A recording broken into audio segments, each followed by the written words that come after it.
Dans cette partie, nous allons aborder l'aspect technique de l'inversion de matrice. On commence par le lien entre matrice et système linéaire, spécialement lorsque la matrice est inversible. On définira les matrices élémentaires qui permettront d'obtenir une matrice échelonnée. On appliquera ceci pour l'inverse d'une matrice.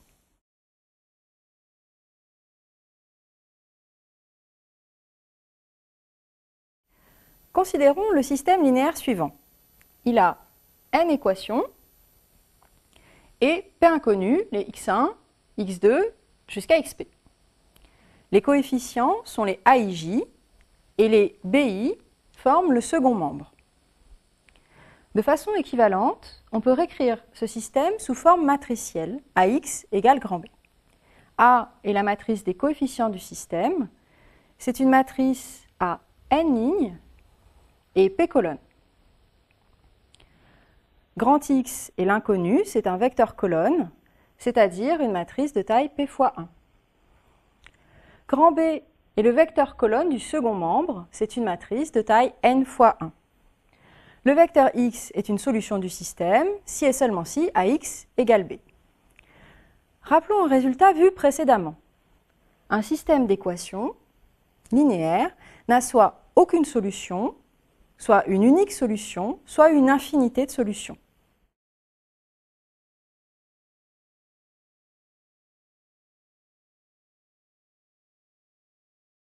Considérons le cas important où le nombre d'équations est égal au nombre d'inconnus. Alors, grand A est une matrice carrée de taille n fois n. Pour tout second membre grand B, nous pouvons utiliser les matrices pour trouver la solution du système linéaire. Si la matrice grand A est inversible, alors la solution du système A fois X est égale à B est unique et vaut grand X égale A-1 fois B.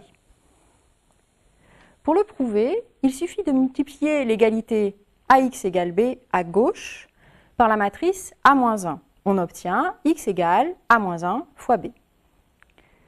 Si par contre la matrice A n'est pas inversible, alors soit il n'y a pas de solution, soit il y en a une infinité.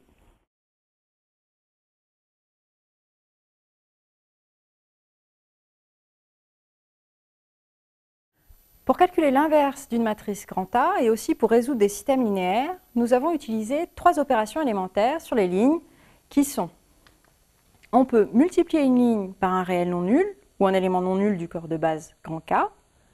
On peut ajouter à la ligne LI un multiple d'une autre ligne LJ. On peut échanger deux lignes entre elles. Nous allons définir trois matrices élémentaires correspondant à ces trois opérations. Et le produit d'une matrice élémentaire grand E par une matrice quelconque A correspondra à l'opération élémentaire sur les lignes de A. Un point important est que comme les opérations élémentaires sur les lignes sont réversibles, alors nos matrices élémentaires sont aussi inversibles. C'est ce qui permet de calculer l'inverse d'une matrice quelconque par les opérations élémentaires sur les lignes.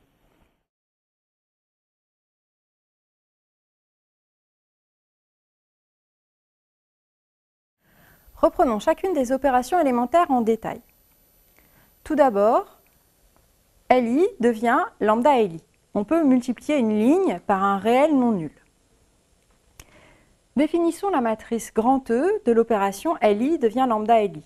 C'est la matrice obtenue en multipliant par lambda la ième ligne de la matrice identité IN, où lambda est un réel non nul. Voici par exemple la matrice de l'opération L2 devient 5L2, obtenue à partir de la matrice identité en multipliant par 5 la deuxième ligne.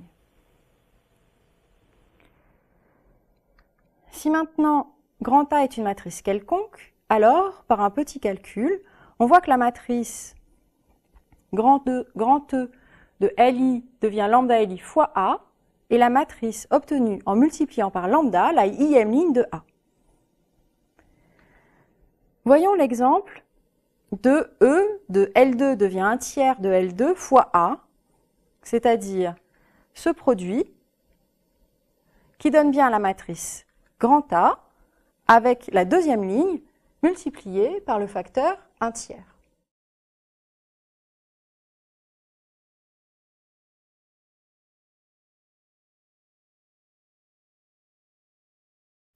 On fait le même travail pour l'opération élémentaire. LI devient LI plus lambda LJ. On peut ajouter à la ligne LI un multiple d'une autre ligne LJ. La matrice grand E de l'opération LI devient LI plus lambda LJ et la matrice obtenue en ajoutant lambda fois la jème ligne de l'identité à la ième ligne de l'identité. Par exemple, grand E de l'opération L2 devient L2 moins 3L1. On a retranché à la deuxième ligne 3 fois la première. Et cette fois, la matrice grand E de l'opération LI devient LI plus lambda LJ fois A, et la matrice obtenue en ajoutant lambda fois la jème ligne de A à la ième ligne de A.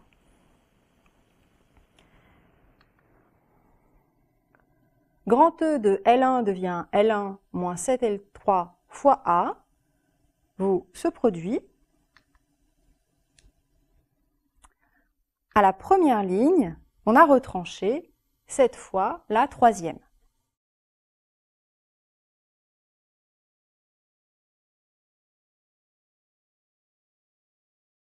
L'opération LI est échangée avec LJ consiste à échanger deux lignes. La matrice de l'opération LI est échangée avec LJ et la matrice obtenue en permutant les ième et jème lignes de l'identité.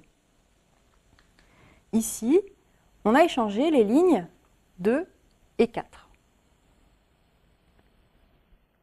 Et selon le même principe, la matrice grand E de l'opération LI est échangée avec LJ fois A, et la matrice obtenue en permutant les ième et les jème lignes de A.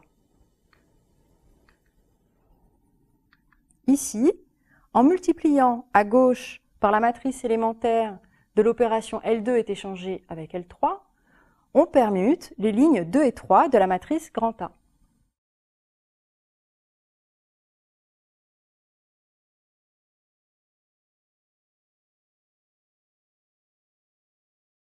Nous allons maintenant formaliser le passage d'une matrice à une autre par des opérations élémentaires.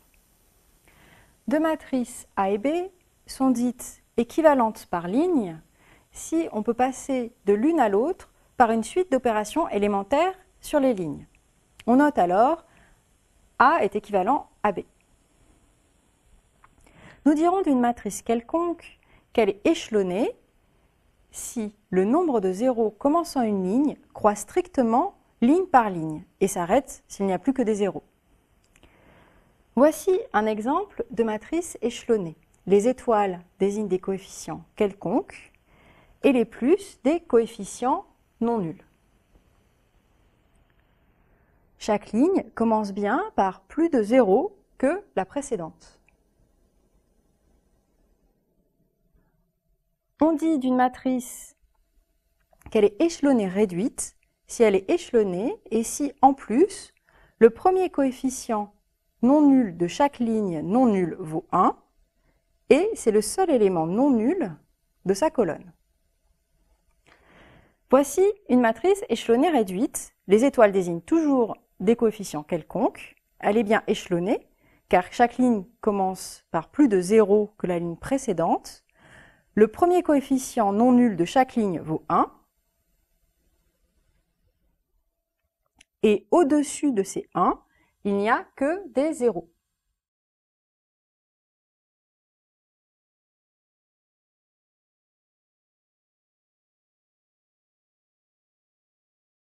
La définition de matrice échelonnée et échelonnée réduite prend tout son intérêt avec le théorème suivant.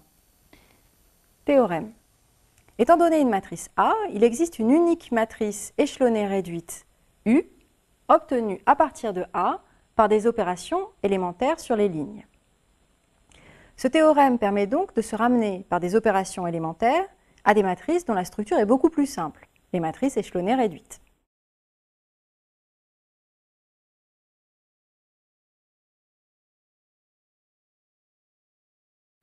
Voyons quelques conséquences dans le cas des matrices carrées. soit grand A une matrice de Mn de K. La matrice grand A est inversible si et seulement si sa forme échelonnée réduite est la matrice identité IN. C'est ce théorème qui justifie la méthode de calcul de l'inverse à l'aide de la matrice augmentée que l'on a vue au chapitre précédent. Les opérations élémentaires étant inversibles, l'inverse correspond au produit des matrices élémentaires. Autre corollaire important. Les assertions suivantes sont équivalentes. I, la matrice A est inversible, équivaut à 2I, le système linéaire AX égale 0, 0, 0, à une unique solution x égale 0, 0, 0. Équivaut à 3i pour tout second membre B, le système linéaire AX égale B, à une unique solution grand X. Et on a même vu qu'alors la solution était x égale A-1 fois B.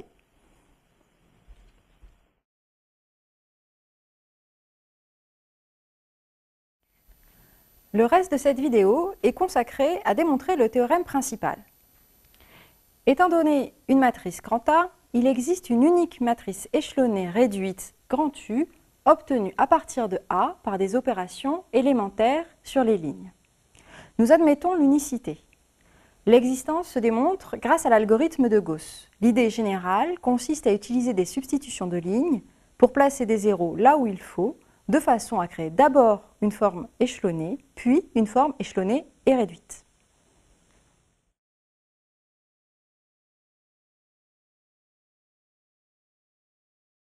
Soit grand A une matrice n fois P quelconque. On commence par transformer A en une matrice échelonnée. La première étape est de choisir un pivot. On commence par observer la première colonne. Soit elle ne contient que des zéros, auquel cas on passe directement à l'étape A3. Soit elle contient au moins un terme non nul situé sur la ligne I. On choisit alors un tel terme que l'on appelle le pivot. Par un échange de lignes, on ramène le pivot sur la première ligne et on passe à l'étape suivante. Au terme de l'étape A1, soit la matrice A a sa première colonne nulle, ou bien on obtient une matrice équivalente A', dont le premier coefficient A11' est non nul.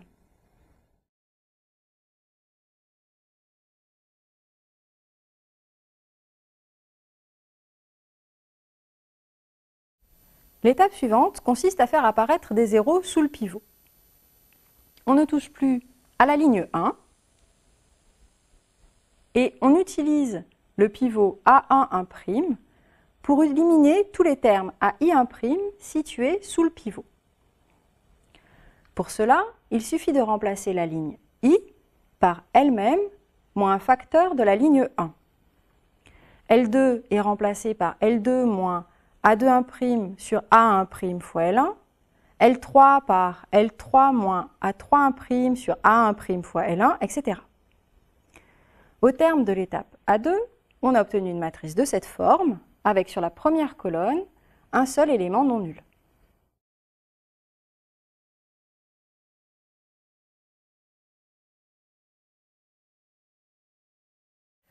Nous allons itérer nos étapes A1 et A2.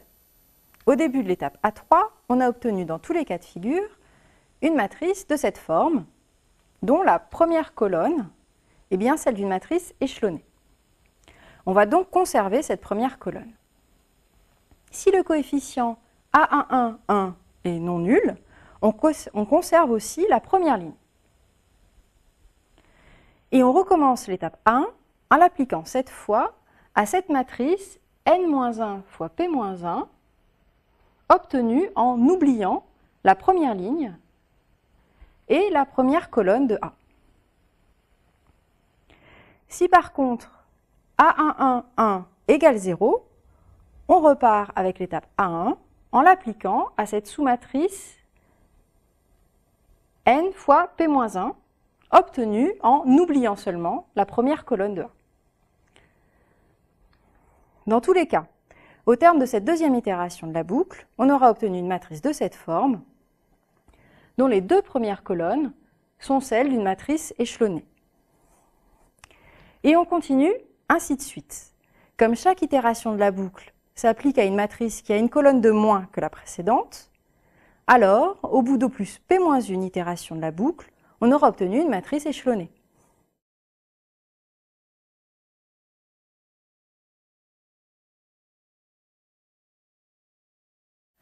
Notre matrice A est maintenant équivalente à une matrice échelonnée. Nous allons la transformer en une matrice échelonnée et réduite. On commence par obtenir des pivots égaux à 1. On repère le premier élément non nul de chaque ligne, qui n'est pas nul, c'est-à-dire le pivot. Et on multiplie cette ligne par l'inverse du pivot.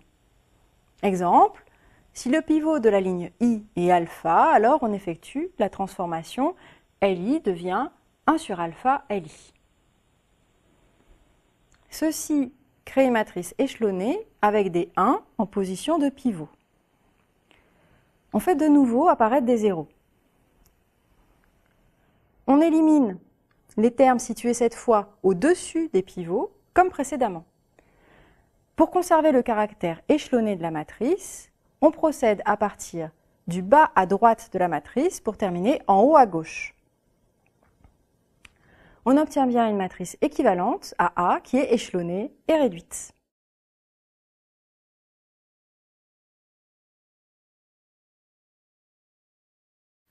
Reprenons toute cette méthode pas à pas sur un exemple avec cette matrice grand A.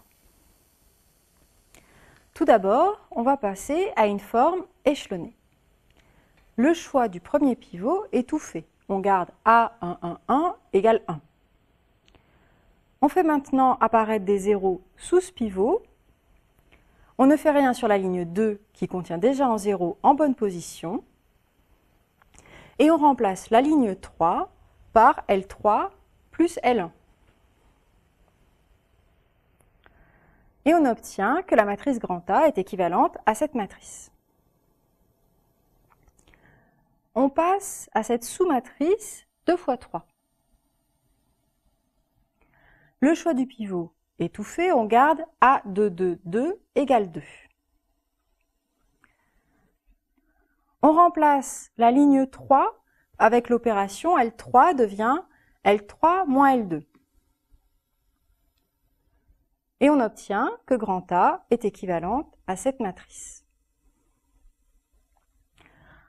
On a bien obtenu une matrice équivalente par ligne avec A et qui est échelonnée.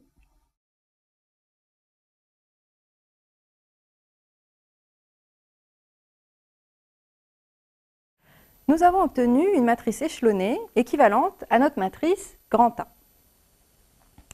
Nous allons maintenant passer à une forme échelonnée et réduite. On ne veut que des coefficients 1 en position de pivot.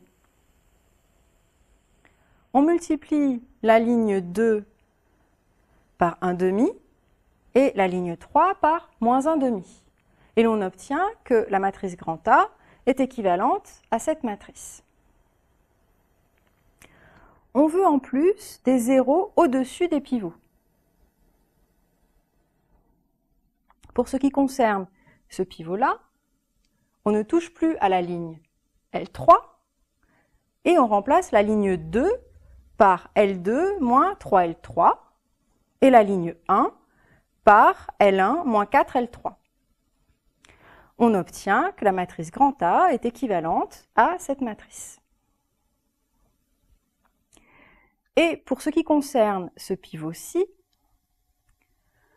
on ne touche plus à la ligne 2 et on remplace la ligne 1 par L1 moins 2L2 et on obtient que grand A est équivalente à cette matrice. C'est bien une matrice échelonnée et réduite.